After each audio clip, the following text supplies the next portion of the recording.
Hey guys, so right now I'm going to be making the ministry progress summary video here up through the things completed by September 11th, 2022. So we have quite a list here. This was the very first period since I launched a couple weeks back, and so I'm going to be going over all of the things that I've gotten done on the ministry front kind of between then and now. And so you'll see, like I said, maybe in coming periods we won't have quite as much as it's in this one because my focus was torn across many different areas here, but we'll go through the tasks one by one here, going over all of the progress that was made here in the last couple weeks. Alright, so starting out here, we're just going to go through the outline real quick. So these are going to be the points that I'm talking about here. So these are all of the kind of the topics that I got done here. And so I'm going to, of course, have a little bit more explanation for each of these, but I'll just go ahead and run through the list here up front. So I emailed back people who responded to the ministry launch email. I had a debate on the forum. So we had a couple threads about matters concerning submitting to government authority and what exactly that means for us as Christians. And then we also had discussion about the forum structure moving forward, given that I've launched now and I have a couple friends about to also start their teaching ministries. I helped a good friend start setting up a ministry website of his own. I researched and actually bought some technology of various forms, things that will help future content. So maybe that's a little bit mysterious now, but we'll get into it more. Things related to video recordings and making video recordings better on the content side here. And then doing everything to be able to resume the SR4 video series. So that is one of the original video series here on the ministry, going through part 4 of the Satanic Rebellion series on Ichthus. I basically found the planning document that I had lost track of for that series. I planned out a bunch of the Bible Basic 6a content grouping on the YouTube channel. So that is the Bible study that we had in a shared group sense. We have about 90 some odd videos up in that series, and I kind of figured out how to organize it. I organized a whole bunch of stuff on the YouTube channel better. I sent a question to a nearby school about parking, and this is hopefully in line with the in-person Bible study that we'll pick up here eventually. And then I'm going to go over the upcoming work that I have here. So picking up the initial point here, emailing back the people who responded to the ministry launch email. So I do want to give a shout out to those people who did take the time to reach out after I launched. I got to have a couple conversations with people who I hadn't talked to in quite a while, and it really made my day. You know, very good to hear from people who I haven't talked to or seen in a couple years. And, you know, we got to share some of what's going on in each other's lives and what's changed since the last time we spoke. So shout out to those people. And even for everyone else who didn't reach out but still subscribed to the YouTube channel and signed up for the mailing list, thank you for your support as well. So for anyone who's curious, out of about 75 people BCC'd, many of these people were friends from college or people who I'd been in Bible studies with in churches and things like that. Well, out of about the 75 people I BCC'd on the launch email, we got about 5 new YouTube subscribers and about 6 people signed up for the mailing list. So not tons and tons, but, you know, hey, and as I say here, you know, starting small is no big deal because I'm not in this for fame or money, right? I really do hope that some of the resources offered here will be useful for others, but we're not in this to make a big name for ourselves or anything like that. So I was kind of hoping for, I confess, for a little bit bigger response, but you know, if people find it useful, that's good enough for me. And so at least some people did, and so that at least makes me feel somewhat validated. All right, so now we're going to talk about the debate on the forum about matters concerning submitting to government authority and what exactly that means for us as Christians. So the timing wasn't really the best here, considering I'd basically just launched when we got really into this. So a very good friend of mine and I had an extremely active debate going on the forum, probably for the span of probably 5 days or so, 5 or 6 days, in the midst of this 2-week cycle here.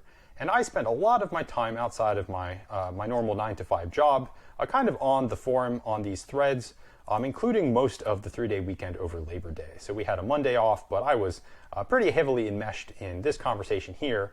So I didn't end up getting a lot done on the ministry front there. But of course this is ministry in its own way. So we were having a very long conversation about the nature of this and the interpretation of the verses involved and things like that. And so here's just a brief outline of what ended up happening. We had an initial WhatsApp conversation. That's kind of what sparked this. I compiled that into a PDF, so that took some time cleaning up the WhatsApp transcript. So it was about 50 pages just up front before we really even got into the technical side of things here. And then I compiled a conversation I had with a mentor about some of the same topics in this conversation. You know, I'd asked him some questions based on the conversation we were having. I started the threads on the forum referencing these compilations. Then there was lots of back and forth, kind of each of us representing our own points of view. And of course, towards the end here, I had us have a voice chat, so I called my friend on WhatsApp, and it ended up kind of working out better talking over voice. Maybe we ought to have done that sooner, just because there's some limitations to understanding tone and intent and such over text alone, and you can kind of better pick that up when you have a conversation. And so this helped kind of iron things out a little bit better. And as I say, maybe I'll learn the lesson here. Maybe we try to do that a little bit sooner next time, but nonetheless, this was a debate about certain matters of interpretation here, so it was a very good process of iron sharpening iron, and us trying to get to the bottom of this matter of the truth here. So at the end of it all, we had probably on the order of 70 responses on the forum threading, and that's after the 50 pages of WhatsApp conversation we had. And so I would say at the end of this conversation, well over 100 pages of responses here. And so it was good, as I say, a worthy use of time.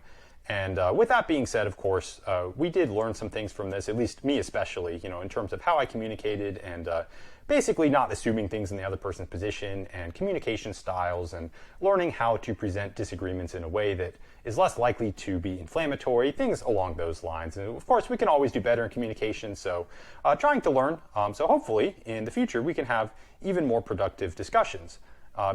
And kind of, have less misunderstanding before we finally get through to each other, that sort of thing. So a very good learning experience, and of course, lots of good, interesting discussion on the particular matters here. So having mentioned the forum here, this is just another plug for anyone who's interested. There is a forum on the website. I did go over this in the launch video, although that was, of course, very long itself. So this registration page here on the sidebar, you get here by going to the community section and clicking overview. And then from the overview, it's actually the very last thing in the table of contents, this form down here. And so the form here is where you can fill out your email address and your phone number if you want to join the forum and the WhatsApp group. Now, I do want to stress that most of the conversations on the forum are not entirely like the one that I'm talking about here. My friend and I have kind of a separate part of the forum where we get really technical into stuff if we need to chat through something, and most of the forum isn't quite so over the top as us, I promise. Now, we are not the most concise of people, but there are plenty of other people on the forum who have more normal length conversations than the 100 pages about really complex theological debate. But if you're interested in that, well, we have that too. So this was the forum debate. As I say, took up a good bit of my time, this particular cycle. Now, we also, kind of coming out of this, had a bit of discussion talking about the forum structure moving forward. So I won't really put everyone to sleep by spending too much time here, but now that I formally launched, a couple weeks back here, I had some necessary conversations with folks about exactly what that means for the forum. So I've been the sysadmin of this forum for about 3 years now. And now that I've launched my own ministry, it's kind of being put under the umbrella of the ministry, which it wasn't before, and just a few changes related to that. Also, a couple of my close friends here in this community will probably get their own Bible teaching endeavors off the ground pretty soon as well. So I just launched here, but they're not going to be too far behind me. And so given that, we just needed to chat a bit to figure out what that means, kind of regarding the community and how we interact there. So specifically, we're all going to be teaching as we feel led by the Lord, right? So we may not agree on absolutely all matters, but we'll teach as we feel led, and it is right and proper for us to be independent, right? We are not a monolith, nor were we ever trying to force each other to be. And so given this, what happens when you put us all together in the same place? We spent a little bit of time addressing this, as it will soon be kind of a very relevant matter for us. So kind of practical admin stuff, not going to spend too much time here, but this is the behind-the-scenes conversations to make sure everything functions smoothly on the community. So after this, one of those friends that I just mentioned, I was helping him start setting up a ministry website of his own. So I deploy my website using a static site generator called Hugo, and because I'm helping him set up his site, he's going to be doing the same because that's what I know how to do.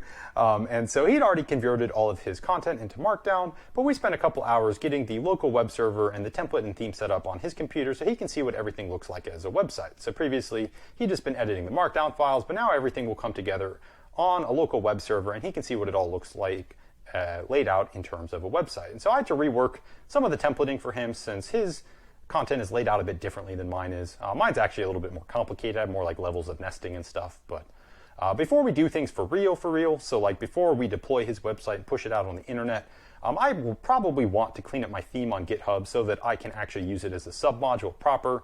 I kind of just overrode some changes, kind of quick and dirty here. This was the first pass to get things scaffolded for him in the meantime so he can kind of test everything locally. But one example change is I'll probably switch to using SCSS rather than CSS, that compiled form that lets you use variables for things, so that it's really easy to change the colors across the theme. So for example, for the sidebar menu, like sidebar menu or the table of contents here, if you want to change the background color for that, you can do that with a variable so that you don't have to go hard coding CSS everywhere. So I'll need to think a little bit more. It's my first time actually making a website theme, of course, and I would like to use it across all my sites as well, but that's a to-do to come later. Now, another thing that got done during this period is I made a lot of research, and I actually bought a couple things relating to technology of various forms, things that will help future content, so specifically future video content here. So I actually ordered a new desktop computer here, and this is to help smooth everything out in the workflow. And it will do that by just having a lot more processing power. So more CPU power, a lot more RAM. I only had 8 gigabytes here. I've been running with a Surface Pro tablet I've had for, probably 5 or 6 years now, maybe even longer, since mid-college. It's getting pretty long in the tooth here. So it's actually served me quite well. I don't have any complaints with it. It's just now that I'm getting into some other things, I do believe I need more power. So that's one of the reasons why I got a desktop computer here. But it will help with the video processing. But actually, the straw that broke the camel's back here was realizing that I need more computational power to optimally make use of voice recognition software. And so specifically, I'm going to be using that in drafting video scripts, which is something I'll get to in a second. But voice recognition software, kind of heavy on the processing power as the computer tries to guess what it is you're saying and convert that into text. And so I just knew that my tablet was not going to be able to keep up if I had that and a text editor and a browser and maybe a music player and everything else all up at the same time. I just didn't have a powerful enough computer for it. And so I probably went a bit far the other way and bought a very powerful computer now, but hopefully it'll leave me future-proof for a good long time here and help me on the content generation front so that I can edit videos as well and have plenty of power for all of the content generation things that are coming in the pipeline here. All right, so I'm not going to hopefully get too bogged down here, but I also spent time, aside from just researching, that particular facet of this, I spent a lot of time thinking about how to best create the video content itself. So I thought I'd had a pretty good idea of how I wanted to actually make the videos, but then I made the ministry overview video, which I had written a pretty long script for, but I did not have a teleprompter or anything, and it made me rethink some things. And so specifically, 3 areas I made decisions in, things that I'd spent time thinking on. I decided that being tethered with a wired lapel mic is not cool. So I'm still recording the videos like that now. I haven't actually purchased any replacements, but it keeps me really tied to the webcam. I can't really move around that much. And so I just decided that I'd like wireless, even if it's more expensive. I think it will be a better experience for me and kind of lead to more natural content. I have decided as well that being unable to directly read scripts when making videos just will inherently lead to lower content quality. So I consider myself a much better writer than I am a speaker. And so if I'm able to directly kind of naturally read the scripts with a teleprompter so that I can look at the camera while I'm reading, I just think that it will make the content a lot better than it would otherwise be. And it's a much bigger deal than I thought it might be. And then in writing a script for the ministry introduction video that I mentioned just now, I realized that scripts for videos of any length are actually an awful lot longer than you'd think, so thousands and thousands of words. If I wish to improve the video quality with formal scripts, like I just mentioned, I'm going to need to step up my game in the text input department a lot. Otherwise, it just simply takes way too long to write full scripts for everything. And so specifically to solve these problems, here's the ideas that I did research and came up with here. There is a wireless GoPro compatible mic from a company called Rode here. I think they're a company from Europe, not entirely sure, but they have kind of an action camera mic here. You can plug it into the 3.5 millimeter jack, and it's got kind of a wireless receiver here that you can plug a lapel mic into. So that's going to be the microphone solution here. There's a teleprompter setup. This is actually a link to a YouTube video that I found about a guy who explains how to use a teleprompter setup. Now, he actually uses like a custom cage for his GoPro here, this aluminum cage. I'm probably just going to use a single ring. You need some adapter for the 52 millimeter lens adapter so that you can stick the teleprompter on the front of it. And so here is the specific teleprompter that I'm looking at. It's from a company called the Padcaster Pair. It's really not that expensive, and it's pretty neat. You use your phone here as the teleprompter, and then you can stick the GoPro behind it. So this is what I'm looking at here. And so that's the teleprompter. Hopefully that would help me read content in a more natural way. And then as to making the transcripts in a time-efficient way, I started looking very seriously into voice recognition software. So I'd done a lot of research into stenography a few years back. I was very interested in it conceptually, but voice recognition software doesn't have nearly as big a learning curve. And so there's a company called Nuance here that makes a product called Dragon.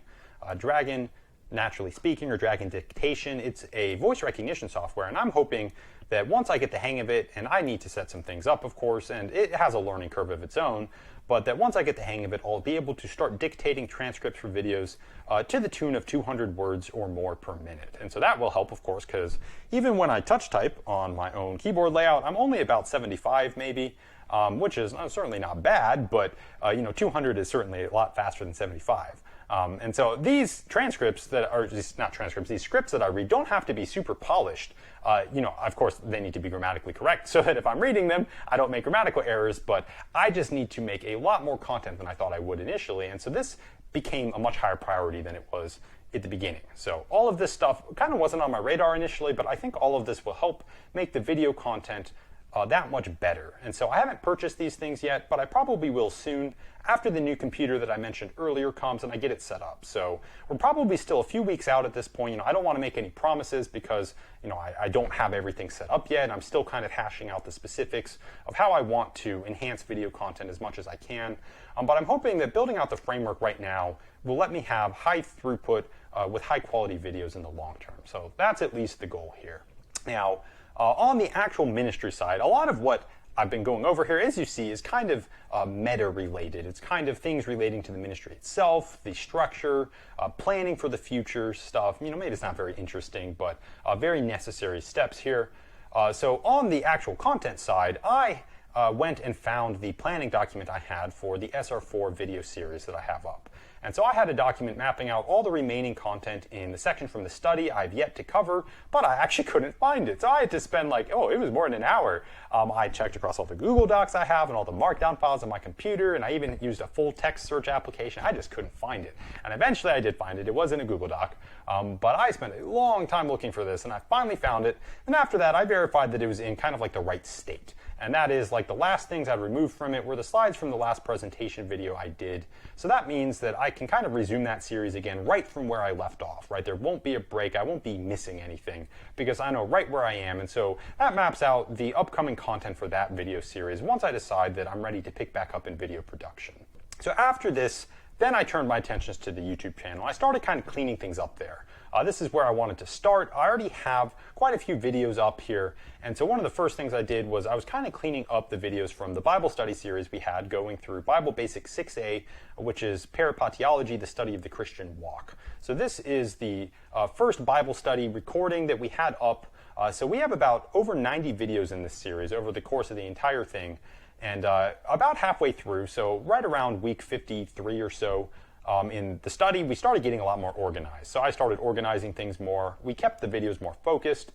So I actually watched all the way through the first videos when I had kind of made that switch and we were trying to organize things a little more. So I had intentionally kind of taught through all the points up front before we had any discussion. So we had this nice unbroken 35 or 40 minutes of teaching in those videos. And I actually, at the time, had edited them into separate videos. And so that's useful. I also skimmed through the rest of the videos coming after that in the series, and I thought that I might be kind of doing some editing out of discussion to kind of just try to get them focused on the teaching, and maybe I'd have two versions of all the videos, one that was the more focused version and one that was the long version. But honestly, we'd done a reasonably good job of keeping things more focused after this point. And so I just decided that it wasn't worth the time. They're pretty good, quite focused. Most of them are under 30 minutes.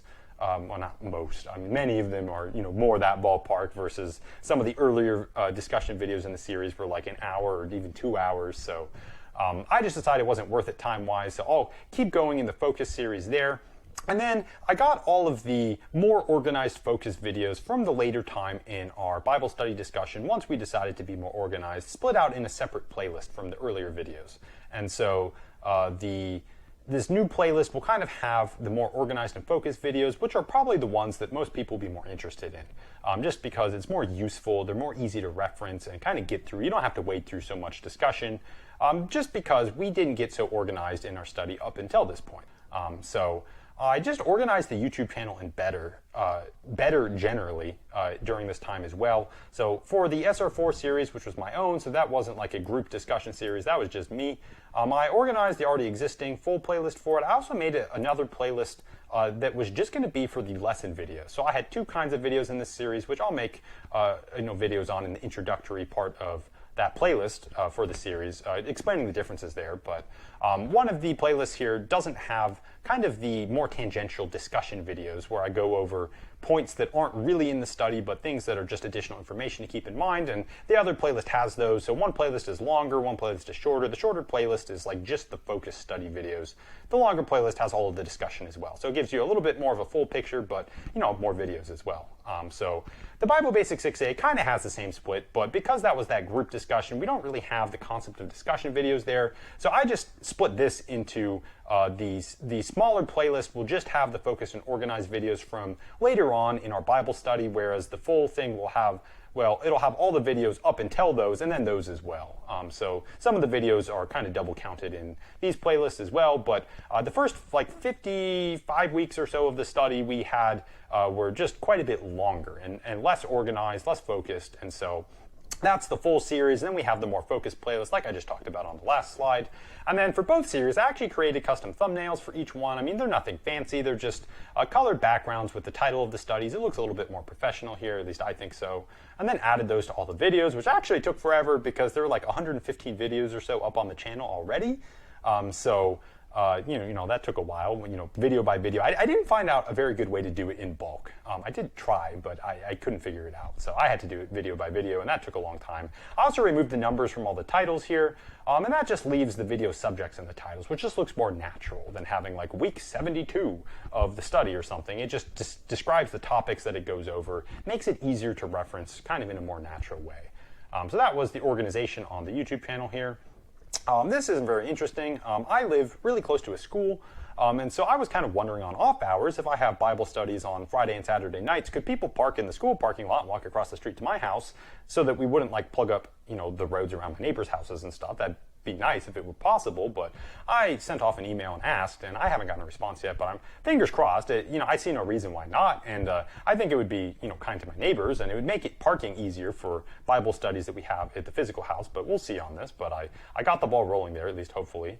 And then now I'm just going to go over real briefly. I know this video has gotten longer than I wanted for it to be, but we're going to real briefly go over some of the upcoming work here. So my immediate focus, or at least one of them, will be finishing off the initial organization of the already existing content on the YouTube channel. So I mentioned we have about 115 videos already up there, which is a lot, but only about 60 of those are kind of organized and focused. So like the first, as I say, about the first 50 or so in the Bible Basics 6a series, which was our group Bible study, I was kind of just putting up the recording because it was really easy for me to record it, but I hadn't taken the pains to really get it organized or focused, so it just may not be as interesting for reference for many people. But about 60 videos are pretty good, I think. And so in that vein, I'm going to try to organize all of those things before I kind of focus on other things. I want to make sure that everything I have already is kind of up to my standards before I turn my focus elsewhere. So in doing that, I'm planning on making a few more initial videos related to these. I'm going to make introductory videos for all the playlists that I just mentioned. So I mentioned that I split a couple of the playlists here, right? One for the SR4 series, another one for the BB6A series, keeping kind of explaining what the difference between the playlists are, just to make that more intuitive. I'm going to try to actually make a second channel introductory video. So I mentioned the first one ended up like 45 minutes, which was a lot longer than I wanted it to be. And so I'm going to try to actually make one that's shorter and then just timestamp link it to the longer one for people who want a more thorough explanation, because I was very happy with how that video turned out. I think it's very informative, but it might just be a little bit too long is all. That is another plan here, a second channel intro video. I'm going to try to keep that one to like actually 10 or 15 minutes. Much more rapid fire about the main points of the ministry. It might serve as a more gentle introduction for people who aren't ready to go watch 45 minutes of explanation. So finally, I want to start filling out all of the things for the existing content, so the timestamps, the summaries, the content on the study web pages. This is what I was talking about before. Making sure that I do everything that I need to for the things that already exist before I turn my attention to other things. And then I'm also planning to keep researching all that I need to do to finish preparing for the video creation workflow. So I talked about some of the technology relating to that, the new computer, the wireless receiver for the lapel mic that I can plug into the GoPro, the teleprompter, and then the voice recognition software to help me hopefully make transcripts that much faster so that I can actually speak off of scripts for all my videos. I think that will help improve the quality. All of those factors that might go into making higher quality videos, I still need to kind of figure all this out. So there's still lots to be done here, at least to meet my ever-increasing standards here. I keep thinking of ways to do this better, ways in which I would like to hopefully enhance the content here. But I'm also very hopeful that the wait will be worth it in terms of the quality that this preparation should hopefully yield in the long term. So lots of information here. As I say, I kind of hope in the future these maybe won't be so long. Just lots of different focuses here in this first period after launch. My attention is getting pulled a lot of ways. Hopefully eventually things will kind of stabilize a little bit, so it will be a little bit more like, well, here's the study I'm working on right now, and maybe like 3 slides rather than 15. But at any rate, this should hopefully give you a pretty good idea of where my attention has been the last couple weeks. And with this, we will pick back up in approximately 2 weeks, give or take, with the next update, going over the things that have gotten done in the next period. So I hope you've found this helpful. And with that, we'll close out here and hope to see you all again in the next video.